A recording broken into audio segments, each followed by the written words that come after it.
నల్గొండ జిల్లాలో ప్రిన్సిపల్ రూపారెడ్డి దారుణ హత్యపై Bodhan division private విద్యా సంస్థల యాజమాన్యాలు ఉపాధ్యాయులు తీవ్ర ఆవేదన వ్యక్తం చేశారు.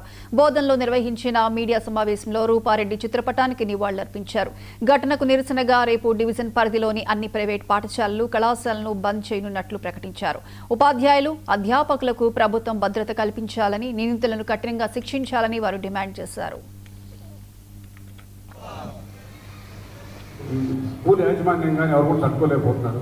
కాబట్టి మేము ముఖ్యంగా రిక్వెస్ట్ చేసేది అందరినీ, తల్లిదండ్రులని, ఫస్ట్ మీ విద్యార్థి యొక్క నడవడికి చెప్పండి. అక్కడ జరుగుతున్న సంఘటనలు మాకు కూడా చెప్పండి. ఏం చేస్తున్నాడు ఈ ఊరిలో కానీ ఇంట్లో కానీ, మీ అబ్బాయికి ఏ లక్షణాలు చెప్తే మేము కొంత మార్చుకోగలుగుతాం.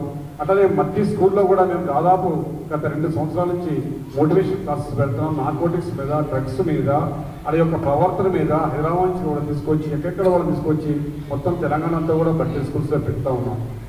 కానీ రాను రాను ఇంకా ఎక్కువ తయారవుతున్నారు, కానీ అది తగ్గట్లేదు.